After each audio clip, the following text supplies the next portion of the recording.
आज हम चार्जेस के बारे में समझेंगे और जानेंगे कि क्यों इलेक्ट्रॉन के फ्लो को करंट कहते हैं और कन्वेंशनल करंट जैसा वर्ड क्यों एग्जिस्टेंस में आया।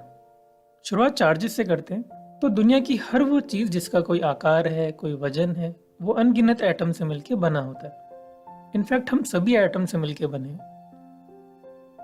एटम की एक खास प्रॉपर्टी होती है जिसे हम चार्ज कहते हैं, और जब भी इस चार्ज को इलेक्ट्रिक या मैग्नेटिक फील्ड के बीच में रखा जाता है तब यह चार्ज फोर्स फील करते हैं।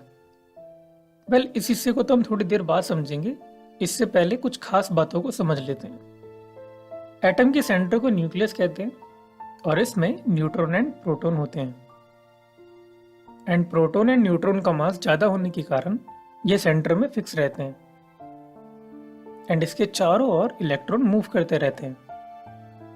इलेक्ट्रॉन एंड प्रोटॉन में 1.6 इंटू 10 की पावर -19 कूलम चार्ज होता है, यानी दोनों में ही सेम। और क्योंकि ये एक दूसरे को अट्रैक्ट करते हैं तो ऐसे में हम इनके चार्जेस को अपोजिट साइन से रिप्रेजेंट करते हैं, यानी कि E is equals to minus में 1.6 इंटू 10 की power -19 coulomb and similarly proton को पॉजिटिव साइन से।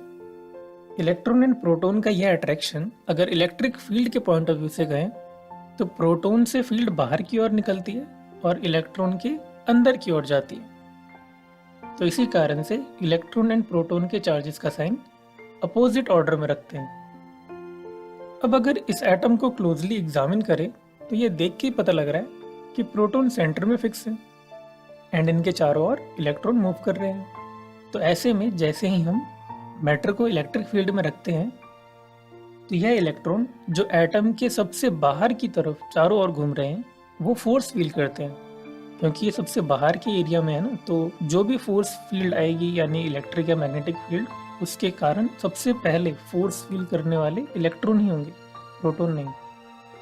तो ये इलेक्ट्रिक फील्ड कैसे बैटरी में तैयार होता है इसे बैटरी रिलेटेड वीडियो में समझेंगे।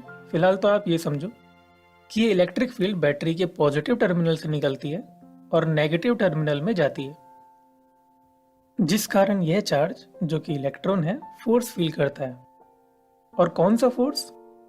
तो यह अट्रैक्शन फील करता है पॉजिटिव टर्मिनल की तरफ एंड रिपल्शन फील करता है नेगेटिव टर्मिनल की ओर से। ऐसा क्यों? इसे आप दो तरह से समझ सकते हो। पहले इलेक्ट्रिक फील्ड के अकॉर्डिंग समझ लेते हैं।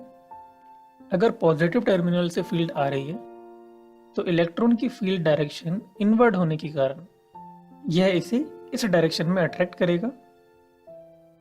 और अगर एक्चुअल पॉइंट ऑफ व्यू से देखें तो पॉजिटिव टर्मिनल पर इलेक्ट्रॉन की कमी होती है और नेगेटिव टर्मिनल पर इलेक्ट्रॉन ज़्यादा होते हैं, जिस कारण से नेगेटिव टर्मिनल पर मौजूद इलेक्ट्रॉन्स एटम में मौजूद इलेक्ट्रॉन्स को रिपल्सिव फोर्स देके धक्का लगाते हैं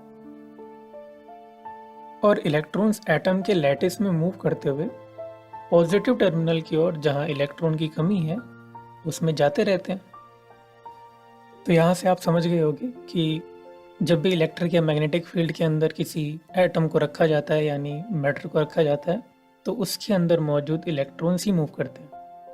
तो नेक्स्ट आप समझते हैं कि जहाँ से इलेक्ट्रॉन मूव कर रहे हैं उससे ही करंट के डायरेक्शन क्यों नहीं मानते, बल्कि उससे अपोजिट डायरेक्शन में ही क्यों करंट को मानते हैं।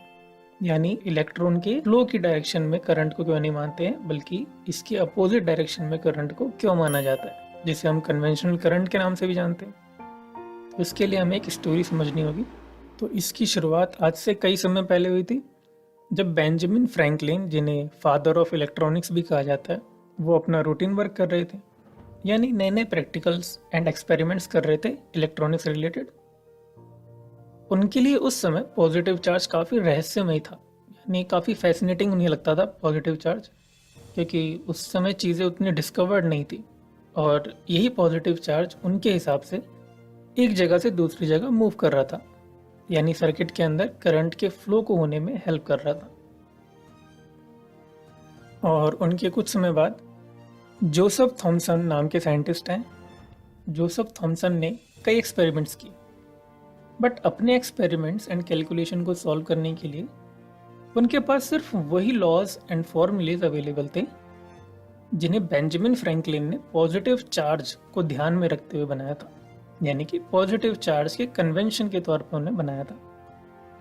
इन लॉस की मदद से जो रिजल्ट थॉमसन ने निकाला, यानी बेंजामिन फ्रैंकलिन के लॉस की मदद से जो रिजल्ट थॉमसन ने कंडक्ट किए थे, उनके हिसाब से चार्जेस उल्टी डायरेक्शन में मूव कर रहे थे, जिसका नाम उन्होंने इलेक्ट्रॉन रखा, जो कि बेंजामिन फ्रैंकलिन के बताए कन्वेंशनल करंट के डायरेक्शन के अपोजिट डायरेक्शन में मूव कर रहे थे।